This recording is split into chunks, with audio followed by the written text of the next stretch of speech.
नमस्कार दोस्तों, स्वागत है आप सभी का आपके अपने YouTube चैनल सरकारी नौकरी पर।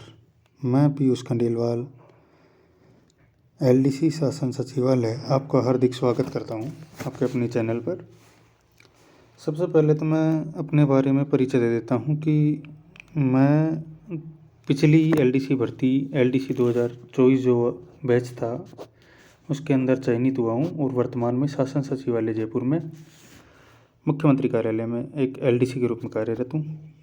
तो आपसे जस्ट पिछले वाले बैच में ही मैं चयनित हुआ हूँ और पिछले कुछ दिनों में 5-7 दिनों के अंदर बहुत से मेरे भाई बहन उनकी क्वेरीज आई थी, उनके कुछ सवाल थे, उनके कुछ जिज्ञासाएँ थी कि कैसे फॉर्म भरें, किसको प्रेफरेंस दें, कैसे तैयारी करें, कौन से सब्जेक्ट की तैयारी करने में कितना समय लग जाएगा, कैसे तैयारी करें कि हमारा चयन इसमें सुनिश्चित हो, इस तरीके से।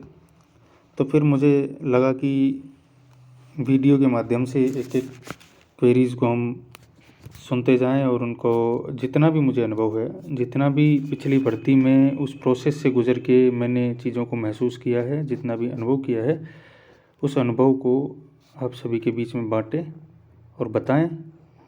और अगर उससे फ़ायदा अगर मिलता है तो कोशिश रहेगी कि उससे बेहतर फ़ायदा मिल सके सभी को। तो जैसा कि आपको विदित है कि RSSB बोर्ड ने अभी LDC के लिए जो है नोटिफिकेशन आउट कर दिया है और कुल 10,644 पदों पर जो है RSSB बोर्ड ने नोटिफिकेशन जारी किया है।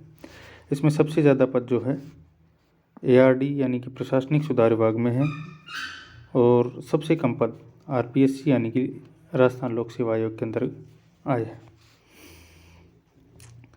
और उसके अलावा भी जैसे हमारी भर्ती के समय तो 3 ही थे, एक तो सबऑर्डिनेट था, एक RPSC था और एक सचिवालय था। चूँकि इस बार सचिवालय सेवा के अंतर्गत कोई पद नहीं आया है इसमें, और माध्यमिक शिक्षा बोर्ड, प्रदूषण नियंत्रण बोर्ड और कृषि विपणन बोर्ड इनका अलग से दिया हुआ है।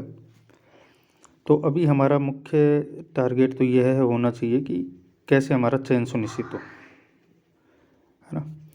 तो इसके लिए ही ये चैनल बनाया गया है और इससे चीज़ में मदद करने के लिए और थोड़ा अपने अनुभव शेयर करने के लिए ये चैनल बनाया है और ये मेरा पहला वीडियो है। उम्मीद है आप सब लोग इसको प्यार देंगे तो जल्द ही और भी बेहतर वीडियो बनाने का प्रयास किया जाएगा, ठीक है। तो इसमें तो क्या है कि अपने फॉर्म जो है 15 जनवरी से चालू हो रहे हैं फॉर्म फिल करना, 13 फरवरी तक रहेंगे, क्योंकि आई थिंक 16 फरवरी तक ही पिछली वाली CET जो CET 10+2 है उसकी वैलिडिटी रहेगी। तो वैलिडिटी ख़त्म होने से पहले पहले इसके फॉर्म भरवा लिए जाएंगे, ठीक है।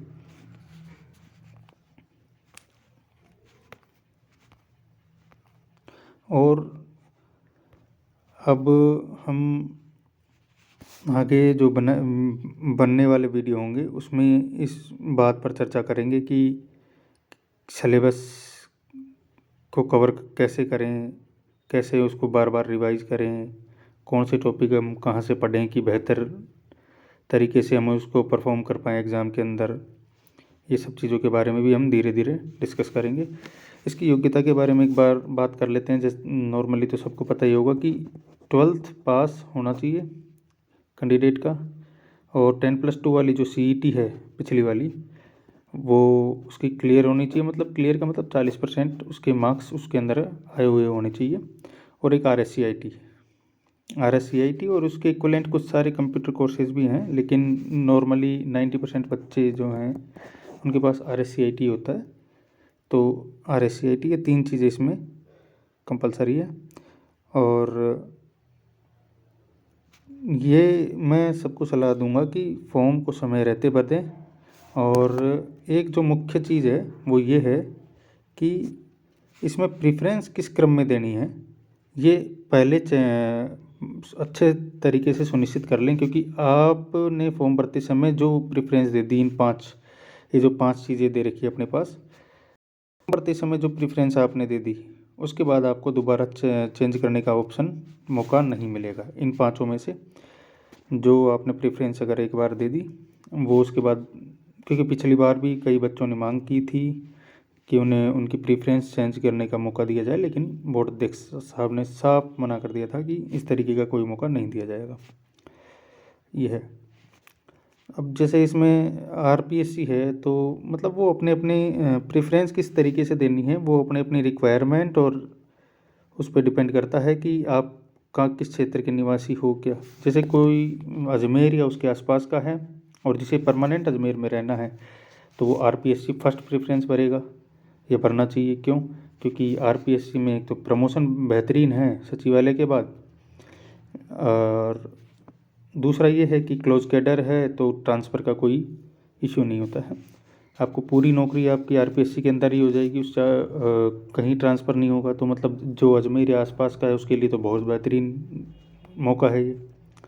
इसी तरीके से माध्यमिक शिक्षा बोर्ड का देख लेते हैं अपन, अजमेर में है ये भी। तो वो अपने और सबॉर्डिनेट में जैसे कोई घर के पास रहना चाहता है तो सबॉर्डिनेट के बहुत से डिपार्टमेंट है जो अपने घर के आसपास, जैसे शिक्षा विभाग है और बहुत से विभाग है जो अपने घरों के या अपने गांव के या अपने शहर के आसपास मिल जाते हैं इनके ऑफिसेज। तो वहाँ उनके लिए ये सबॉर्डिनेट रहेगा बेस्ट। तो ये अपने अपने रिक्वायरमेंट के हिसाब से आप बैठें, सुनिश्चित कर लें, क्योंकि बाद में आपको इसमें सुधार का कोई मौका नहीं मिलेगा। ठीक है। हाँ, हम इस तरीके से तैयारी करेंगे अगले जो भी समय बचा है एग्ज़ाम तक। आप सबके सवाल कमेंट बॉक्स में आप डालें, तो धीरे धीरे एक एक सवाल लेके और एक एक या दो दो सवाल को इंक्लूड करके हम वीडियोज़ बनाते रहेंगे, आपको समय समय पर अपडेट करते रहेंगे। और उसके साथ जहाँ तक कोशिश है कि हम कम से कम मैथ का पूरा सिलेबस इस तरीके से कवर करवाएं, मैथ का सिलेबस इस तरीके से पूरा कवर करें हम कि 50 में से हमारे 50 आउट ऑफ 50 मार्क्स हम ला सकें। उसके अलावा भी अन्य सब्जेक्ट में जो भी आपकी क्वेरीज रहेगी उसके रिगार्डिंग हम समय समय पर आपको मार्गदर्शन मिलता रहेगा। और इस चैनल के माध्यम से हम प्रयास रहेगा कि जो टॉपर हैं राजस्थान के बेस्ट, जो टॉप 50 या टॉप 100 में जो बहुत अच्छे बेहतरीन कैंडिडेट रहे हैं और जिनका अभी उनमें से कई लोग हैं जिनका आरएएस का इंटरव्यू का प्रिपरेशन कर रहे हैं, वो उनमें से कई लोग हैं जिनका पटवार में भी हो रखा है और सचिवालय में मेरे साथ ही हैं। कई लोग ऐसे भी हैं जो अभी टीचिंग की तैयारी कर रहे हैं और अपने अपने फील्ड में अपने अपने सब्जेक्ट में बहुत बेहतरीन हैं। तो उनका भी इंटरव्यू जो है इस चैनल पे लाया जाए, उनके भी इंटरव्यू इस चैनल पे करवाएं हम, ताकि उनसे भी आपको अपनी क्वेरीज पूछने का मौका मिल सके, कुछ सीखने का, जानने का मौका मिल सके। तो इसलिए कोशिश रहेगी आपको कि आपको गाइडेंस हर चीज़ का प्रॉपर टाइम टू टाइम मिलता रहे, अपडेट मिलते रहें, और सब्जेक्ट रिलेटेड नॉलेज या किस सब्जेक्ट को किस तरीके से पढ़ना है, किस में क्या पढ़ना है, क्या नहीं पढ़ना है, और किसका वेटेज कितना है, किस टॉपिक को कितना महत्व देना है, इन सभी चीज़ों के बारे में आपको चर्चा मिलती रहेगी। ठीक है। तो उम्मीद है आप आज की चर्चा से आपको चैनल बनाने का उद्देश्य और आगे की थोड़ी सी रोड मैप जो है आपको समझ आया होगा। तो इसके लिए आपसे भी निवेदन इतना है कि आप चैनल को सब्सक्राइब कर लें, ताकि जो नेक्स्ट अब वीडियो रहेगी, अभी तो ये क्या है कि थोड़ा मोबाइल पे बनाया जा रहा है वीडियो स्क्रीन रिकॉर्डिंग के द्वारा, बाकी कोशिश रहेगी कि हम वीडियो रिकॉर्ड करें और एक डिजिटल बोर्ड पे के थ्रू हम क्लासेस अवेलेबल करवाने के प्रयास रहेंगे हमारे। और जो टॉपर्स हैं उनके इंटरव्यू जो है वो जल्दी, बहुत ही जल्द आपको अपने चैनल पे देखने को मिलेंगे, ताकि आपको उनसे सीखने को मिले और आपकी जो है क्वेरीज वो भी कम दूर हो सके जल्द से जल्द। ठीक है। आज के लिए इतना ही, मिलते हैं अगले वीडियो में, तब तक के लिए राम राम। चैनल को ज़रूर सब्सक्राइब कर लें।